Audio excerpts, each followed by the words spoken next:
This the story of crypto blood and truth blitz. Ask them a cliff high what the truth is. They was just talking about the blockchain. That's when they heard Janet yelling and the cops came. They said give me all your Bitcoin and lock aim. Then Jamie Dimon showed up and the shots rained. So they hopped in a Lambo and took off fast. Welcome to the Block Party Podcast.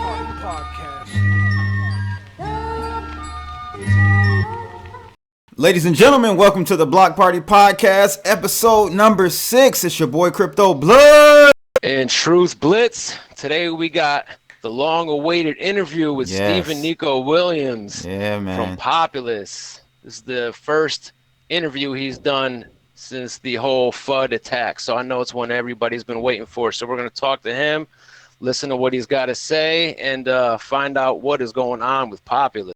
So, ladies and gentlemen, without further ado, we have Nico Williams. He likes to be called Stephen Williams, CEO of Populous. What's going on, Nico? How are you? Yeah, I'm fine. Thanks for having me on. Good. Yeah. Thank you, man. Yeah, man. So glad we were finally able to get this going, clear a lot of the FUD, the confusion, a lot of rumors and stuff that's going around with Populous. And, I just thought this would be a great platform for you to kind of, clear all that up for us. So before we do that, though, let's go ahead and talk about who you are, Steve. Like, where did you come from? Tell us this amazing journey that you're on and how far you've come this, and just explain to us what makes Stephen Nico Williams who he is. Okay, well, I guess it started from 1979 when I was born. I was born in London, UK, Greenwich Hospital. The hospital ain't there anymore, but at the time then there was a hospital there. Mm-hmm. I grew up in London, then went to Tide Mill Primary School. From there, actually before that, I was fostered. So my parents left us, me and my brother, I have a twin brother, left us with our foster parents up until the age of around 7. That was up in Kent. So Kent is like another area in England, more towards the seaside sort of like. Okay. And was reunited with our parents back when they came back from Nigeria. So we went to go and live with our mum and dad up until they split up. So that brought us up until where we first started secondary school. Started secondary school at a school then called Crofton Secondary School. That's in the area in London called Crofton Park. So when you say secondary school, what is that? For us Americans, is that like is that middle equivalent school? to middle school or high school or what? High school. Basically. High school. Okay. Yeah, but I'm not familiar with the ways that they do it in America, but so it's kind of like high school. So I was probably you start secondary school at the age of 11 and you finish when you're 16. Oh, okay. During that period, me and my brother were quite troublesome. Got into a lot of trouble with gangs and things like that in London. Lots of fights. So our parents decided that the best opportunity for us, was to ship us out to Nigeria. So we ended up leaving Nigeria after getting kicked out of the first secondary school that we attended. We went to Nigeria for a period of about 4 to 5 years. We came back. We went sixth form, which is like 1 year away from actually starting university. So we went to sixth form, and so basically that is where we basically started looking at technology and how to use it. So my brother basically he was more hands-on with computers than I was at the time. He took the path of graphic design and media. I was more interested in financial markets. Well, not really so much in financial markets, but just interested in what my dad was actually doing at the time then. He's a chartered accountant. Mm-hmm. So he used to basically at the time used to work as a corporate finance director for Sands International Bank in Nigeria. Mm-hmm. He left Nigeria. He left the bank. He got expelled from the bank for basically for being too clean, too good. He would give loans out to fellow clients, and therefore he got loads of threats, and he decided he was going to leave the bank. So I mean, so from that point, I always used to see him at the time before, up until that, studying for ECIMA, ACCA, and all these type of different accounting sort of qualifications that he was trying to get at the time, which he did, and he did successfully get. So I was basically interested in financial markets, how to make money, mm-hmm. how people making money, and that sort of triggered my interest in finance, really. So so I basically started looking at data, mm-hmm. What the actual thought was is how some of these companies on the financial pages, how these guys, CEOs, were actually selling their companies for hundreds of millions of pounds. I want to get down to the bottom of that, how they started it, because at the end of the day, it's a business, and right. if anyone can build a successful business, if they put hard work into it. And I just basically was interested in how they started. So what I did was I started looking at all different types of businesses, types of industries, and one thing or another led me to looking at balance sheets. And at the time, we had a company's house in London where I would basically go there and look at balance sheets from the beginning of incorporation of these companies up to where they were, just to understand. That brought me to understand how companies were valued, how they're valued, depending on public companies get valued using a price to earnings ratio, a multiple of sometimes of their turnover, and they are sold on that or whatever operating income they're receiving at the time then. So that made me realize, that gave me the understanding of companies' valuations. So then basically what I did was I started looking a bit more deeper into the data mm-hmm. that was in companies' house. At the time then it was in PDF format. So most stuff that I was doing was manually done at the time then. So that's using my brain more than I do now. But I guess that after a while, it started dawning onto me that I started seeing insights into this data and where the data was kept. And one thing or another, it led me to some things I regret at the time then.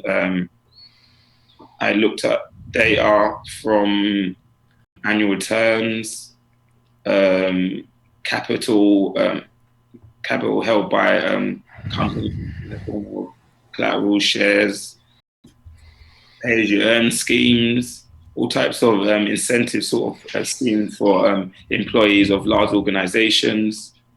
And one thing or another led me to find several different types of loopholes in the data. And I then realized that, I've got some form of skill at looking at data in a different way, because basically these loopholes were presently there at the time then, and no one's discovered them. And my belief is that if something's undiscovered, then not too many people are aware of it.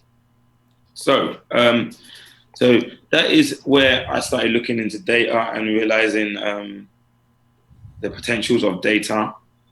And skipping forward to where I decided to take the road of honesty, basically, and build a successful business. I started teaming up with people that could sell this data to these type of organizations that could use this data to enhance their business. Hence, invoice factoring companies. Mm-hmm. Right. So what I did first was we have companies like Experian, Dun & Bradstreet, BVD, Fame. Yep. These are companies that hold these type of databases with data on all companies all around the world that do file accounts. I mean, the process which they use is by getting people to input this data into their database. So, and then basically charging us, the public or their customers, a fee for looking at these companies or pulling this data out. Right. So at the time then, I started looking at this, going to them. Now I kind of moved from the manual stage of looking at documents in companies' house to moving on to companies like Dun & Bradstreet and Experian and Equifax, and basically pulling out spreadsheets of this type of data and then creating, looking at them, creating algorithms over them to determine if there's any form of indication that could create an edge in terms of getting to people first that need invoice finance, basically. So during that period, there was an announcement by Companies House that basically said that it was in around that 2008, 2009, where they basically announced, this was around the time of the whole big data, open data sort of climax in a sense. Mm-hmm. They basically said that we're going to open up all our financial accounting data, which includes profit and loss and balance sheets, in a new type of format called XBRL. Basically, as a data guy, I've seen an opportunity to basically to compete on the same level as these big multinational companies Dun & Bradstreet. The reason why is because they have people inputting the data into the database. Whereas this new form of data, I could just download all of the content and run it through an extraction machine without having thousands of people inputting those data in the databases, and have a computer doing it on a cron for me, running through and going through the 1,500 or more data points on those financial statements. Mm-hmm. And continuously, at the time then, there was probably not really much companies that started using the XBRL format, but I knew that if I could build this tool with the help of my developer friends in India, basically, well, one of them, Mukesh, I could basically get a head start and basically find different insights into financial data that's not been seen before, which I have basically. Mm-hmm. Yeah. So which we'll see later on. So explain to us this whole XBRL thing and how that's is superior to previous technologies and formats. Like how is that better? Okay. So for example, with XBRL, allows with XBRL. So you have say for example, you go to Dun & Bradstreet, mm-hmm. and you say, I like to look at a company. I like to look at companies in this industry. Let's say there's probably about 100,000 of them. Dun & Bradstreet goes, okay, what's your budget? And you goes, my budget is around £100,000. They go, okay, well, what we're going to do is we're going to charge you 50 pence for each financial record, and you're going to roll over them, and that's going to cost you basically about 50,000 or 50,000 pounds. So I'm giving you a quick example of the power of XBRL. So with XBRL now, you can extract the same 100,000 records for nothing, and still do your analysis, your predictive analysis on that data. So basically, what would someone do with 100,000 records in industry from one type of industry? They would look at the patterns of the industry. They can see it going forward as a whole instead of just looking at it as one company. Remember, we don't basically have as much information on private companies as we have on public companies. Right. So, I mean, this is quite new in the sense of to the ordinary guy or to those companies that that can't afford the type of budget these consulting companies work on behalf of multinational companies to create these industry reports. And that's on the industry scale. So, I mean, so if you can see the huge potential of using that type of data for that particular reason, that's one example. Okay. So what I guess what led you to blockchain? You know what I mean? What got you into blockchain and made you think, you know what, like I'm going to do this using blockchain?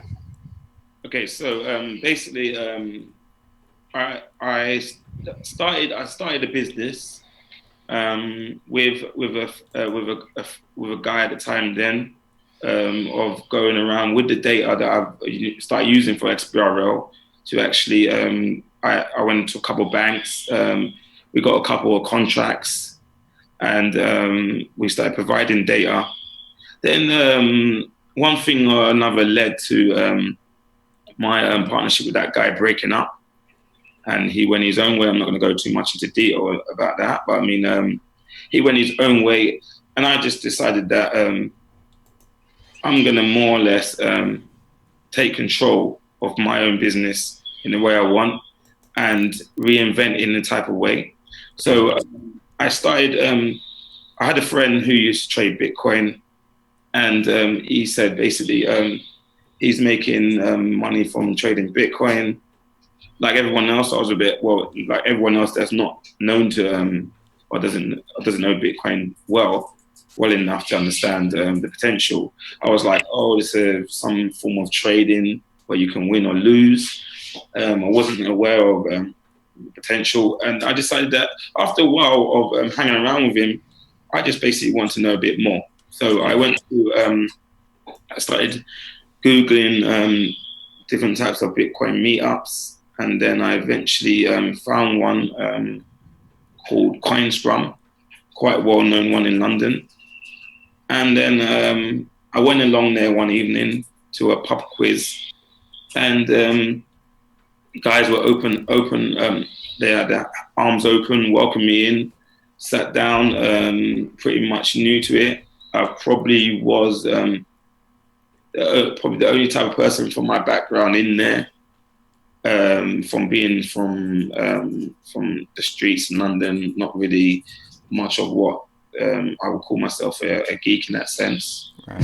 But, yeah, I started participating in this pub quiz, and what I was asking people was chatting to them, asking them, can I do this with the data that I got? So my whole thought process was to input the whole entire data sets into the blockchain and then offset certain elements from the balance sheet in real time input to create a actual live sort of financial system. A couple of guys said to me, there's two types of blockchains you can do that on. One is Ethereum and one is Rootstock, which is not out yet. I had the name at the time then. And basically said what will happen is that's going to cost a lot of money for the amount of code in there, what you're storing in on Ethereum. Mm-hmm. So I know I had the data. I knew what the elements I wanted from the data. So I started, okay, fair enough. I don't know too much, but what I need to understand is everything about Ethereum to basically get to the point of knowing what I can actually do with the data and on it, the financial data I'm looking at. So are you guys actively looking at alternative or next gen blockchains as well? I was going to ask that. You know where I was going. As you stated, Ethereum. How are you guys hedging yourselves as far as what is coming in the future with new generation blockchains that will basically bring the cost down for you guys and make things even faster? Are you guys actively looking at these types of alternatives? So we're focused at the moment on Ethereum. We see huge potential there, and we found ways of working around the cost and things like that. Okay. So Wisdom has brought down our costs immensely. I mean, practically down to zero, not zero, but where would it cost us? I mean, yeah, we do look at different types of blockchains. RSK, Rootstock is one of them. We've been in discussion with them for over several months in terms of releasing the Populous on the Bitcoin smart contract platform. There are some talks of actually coming out with our own blockchain should we get big enough and control it. But logically that would make far more sense than relying on another blockchain. But these are still later on to come once we perfected the invoice market. So have you happened to check out EOS? I've had a couple of people mention it to me, but my focus is fully at the moment on Ethereum. I mean, really, I don't really get enough time to do much research on other technologies, but I mean, it is notes we're taking down. I mean, it's different from when you're working on something than to pivot to another type of blockchain. I mean, I think that would just cause major distractions in the way our team are operating. If we just started thinking about, what can we do with another blockchain? Because there's so many popping up. We would have on the merit of what they can do in terms of for what our operations are. Okay. So basically, I just quickly get back to where I was in terms of the meetup. So I met a few guys from the meetup. Started talking about in the pub quiz. Talked about the DAO incident. Played some videos about parody sort of DAO videos, and then I got a good understanding of where we were and what Ethereum was. So then the rest was my research to understand it and look, and then start building some smart contracts, and then eventually got the basis of what I needed to do basically. Cool. So how long, when did you actually start this endeavor in Populous? You know, when did you actually start with it and start planning it and start building it? Yeah, because you ran into some roadblocks, right? Okay, so kind of go through some of the issues you had leading up to Populous for us. Okay, yeah. So from the early start, when I realized what I wanted to do, I actually said basically after selling data to some of these financial organizations, I decided that, you know what, this is not viable for me. My partner at the time was willing. He thought it was okay to sell data to them for around 5 to 10 pence per lead, while they were going to actually make tens of thousands from those leads. So that's a waste of my time. I'm not doing that. And we had some disagreements. So from there, I decided, you know what, I can basically build out the same sort of business that these financial institutions have themselves. So I started inquiring about the fundamental things I would need to establish the business. And one of the things that I came across was credit insurance. So I gave a call up to some credit insurance providers, and I was asked in terms of how much capital do you have, and I basically said none, and they were like, we can't help you. You need at least £1 million. Mm-hmm. And I basically felt, okay, where am I going to get £1 million from? This is not going to happen. And it kind of deterred me in terms of wanting to reach the goal, which I had planted in my mind. So I eventually met, and at the time then, it was kind of like me by myself. My brother was into his own publishing company, and he was actively doing what he was doing successfully. And I just decided that I will go on a different route and start looking into technology in a way that I haven't looked before, and hence I got a mentor.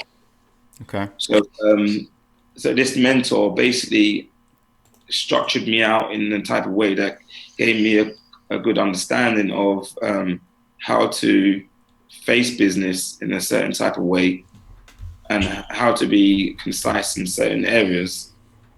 And this is where I started realizing that some of the barriers that were holding me back were actually, there was actually ways I could go around them. And hence blockchain was one of them. Not that he did lead me onto blockchain, but he gave me understanding that with technology, we can create peer-to-peer marketplaces with the data and generate finance from reports that we can use to fund other things. Hence PXT, basically. But so my mentor was played a vital role to basically where I am now. Because I had that sort of, not that I've moved away from the sort of ghetto mentality to a more structured kind of corporate mentality. Yeah, we call it a hustler. Yeah, from a hustler to entrepreneur, a true entrepreneur, right? Yeah. So to entrepreneur. So I mean, it just put me on that path where I guess I had to build and develop from there. Gotcha. Nice. So I guess let's get into the platform a little bit and talk about some of the points about how Populous operates. So can you explain for everyone who doesn't know how the token will be valued for invoice purchasing? Is it going to be priced against the market price of Populous, or you know what I mean? It is for the value of the token for purchasing invoices. How are you going to value it? Okay, so basically, PPT, right, is the only way of purchasing invoices on the platform, or using PPT to collateralize PPT and give you tokens in return to trade invoices on the platform. Right. So this is how we do it. So we take feeds from different exchanges, and we put them over a 30-day moving average period, and then on the basis of that, we can now control the volatility of the price of PPT over 30 days, and then whatever rate we want to set for PPT per token, that is decided on the exchange of the day and when they deposit the token. This is to cover swings in terms of prices of PPT going up and down in one day or two. So, and we use Binance, BTC, KuCoin, and various other stable sort of platforms to determine how much we're going to collateralize and give tokens in return for the PPT that is deposited in the smart contracts. Mm-hmm. So that is also dependent on how much we have in physical gold reserves. So what the idea is that we will never lend out more than 50% of the gold we have in, and that is basically to counteract any sort of negative impact on the gold going down in terms of should the price move against us on PPT, we always have 50% of that to go into, if that makes sense. So we only less 50%, and the other 50% is kind of like a buffer. Okay. CB, you had some questions about that, right? About the gold. Yeah, so my question was really in regards to is that token redeemable for gold? Like, as a customer, am I able to come to you and say, hey, I want gold instead of the, token or PPT back? I'll explain so it gives you you get a clear idea of different ways of redeeming fiat or gold or whatever way you want to do it. So the issue here now is that in the crypto space, we're hearing a lot of banks blocking transactions into crypto, out blocking accounts, no matter how big the companies are stable. And what I decided is that I didn't want a situation of where we have a lot of capital in regards to invoice sellers or invoice buyers held with us, and suddenly the bank freezes account or stops or closes the bank account, and then our operations come to a halt. So I've actually do some thinking around this and think there are ways to reduce this type of impact. And also I realized that banks are acting like some form of cartel. Mm-hmm. Absolutely. No one bank can stand away from the bank and offer crypto services without being impacted or being squeezed out by the other banks. Right. They're all in it together. And I've had bank accounts frozen, business accounts closed for just basically trying to build this platform out. So, and basically what the answer is, your token aspect of your platform is the reason why we're closing the account. Fair enough. Okay. If you don't want to deal with it, it's not the government that's against it, it's banks within themselves. Right. So what I decided was, okay, how am I going to be smart around this? Okay, if I'm holding physical gold, I can hold gold anywhere. The issue with gold is the logistics around gold. So we don't have to, no one really needs a license to trade gold. Gold has been around for centuries. So I started looking at how money was, how when money was pegged to gold, basically. And I realized that, okay, we can actually peg crypto to gold.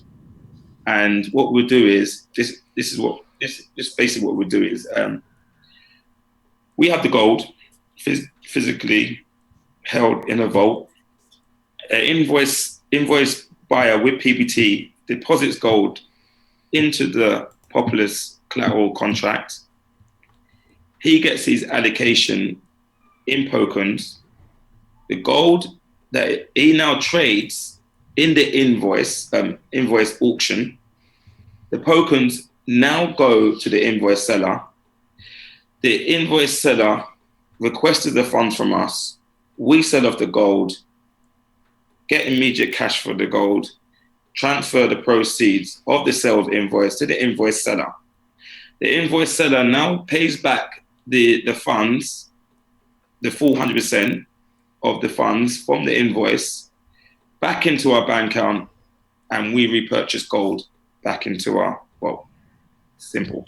Oh, okay. Okay, but so here's my issue with that though is, how do we know, is there is there a third party that's auditing this, or is explain the that aspect of it? Yeah. So basically, there is all those auditing of the gold is never been an issue. What is the issue is the fact that when you're open to your sources, when you're open about your sources, from my experience of from in this community, if I declare something in terms of this person's working with us or this person, they start getting attacked for all various type of communication channels, pressuring these guys making them think that there's something bad going on. And these guys will later on feel, okay, you know what, I just don't want this hassle. And they'll pull out. So I had a word with our gold holders, and I said, would you mind me basically giving your name out as the source of the source of who holds our gold and the vault? And basically they're actually they don't mind, and they are actually audited by Deloitte too. Mm-hmm.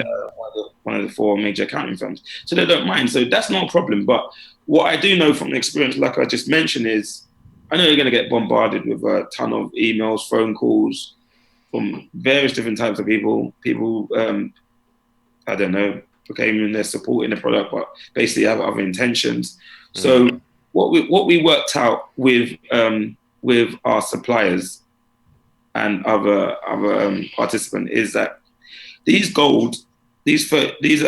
kilogram gold bars, they have serial numbers on them, so they can be audited by any accounting firm, or they can be traced from the original source or where they've been purchased from, and that can still point to us where they're held.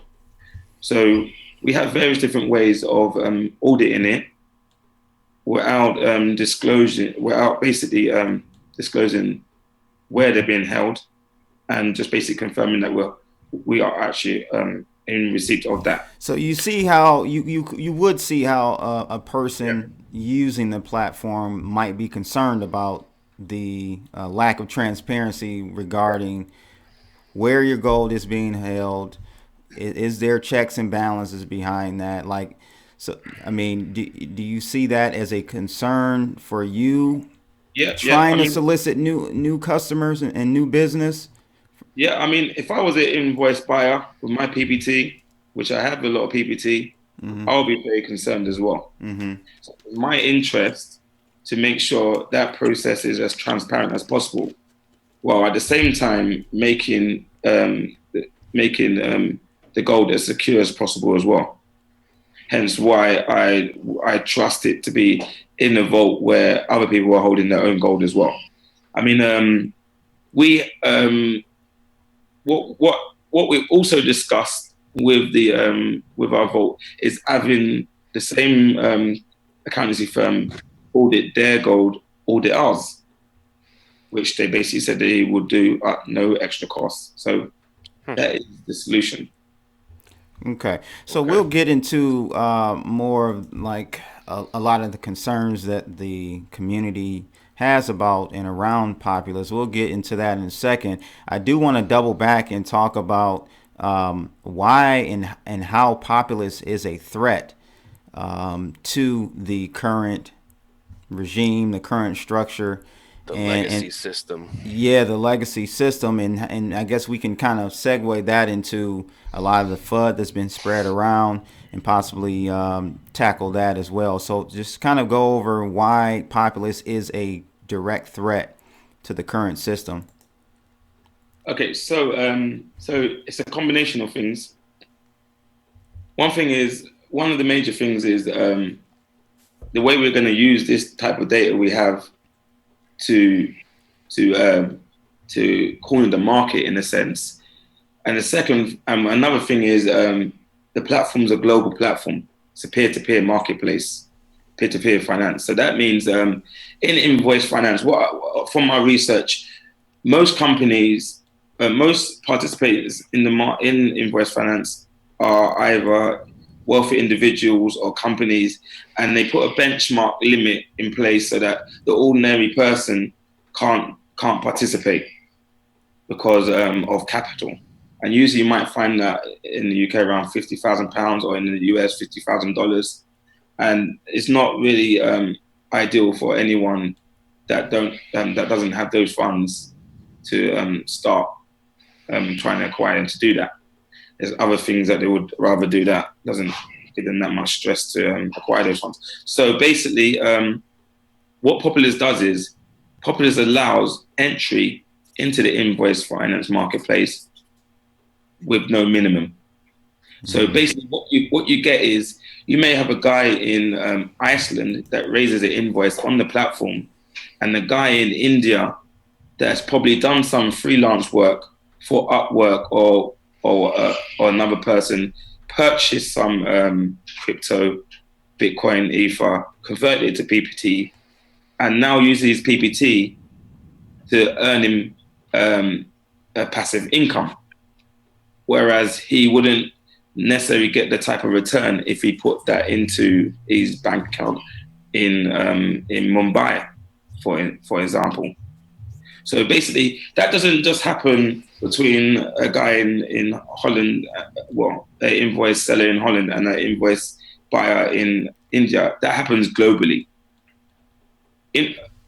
Also, XBRL, the data that we use to target as well as credit score these invoice sellers, is a global standard. So it's quite it's used by all the companies in the US, which are basically regulated by the SEC. Mm-hmm. Majority of companies, almost 90% of companies in the UK, Europe, and some parts of Asia, Singapore, if I'm correct. Don't hold me on that one, Singapore, but majority of companies in Asia. So what we're seeing here now is, if we develop Populous and deliver it successfully, and it's running successfully for the unforeseen future, then we're going to take a lot of business away from the traditional invoice factoring companies. For example, like I mentioned before, these guys are still doing stuff the old sort of way in terms of inputting data, sending people around to people's doors one by one to ask the business owner, can I take some moment of your time? Can I ask you if you need invoice finance? Whereas we don't need to do that. We can mail shot tens of thousands of people in one go, even if we get a response back of 1%, 2%, which will be much higher than that, because we're targeting who we know we want to target. So we already know who needs invoice finance before they know it themselves, which is a form of predictive analytics as well in use, and using big data in a way that it's not been used before. Mm-hmm. And we'll get a response, and we'll be those sales guys for those banks to get to their customers on a daily basis and regular, basically. And that is a threat in terms of taking food from their plate, and also the cost of invoice factoring or discounting with these type of providers.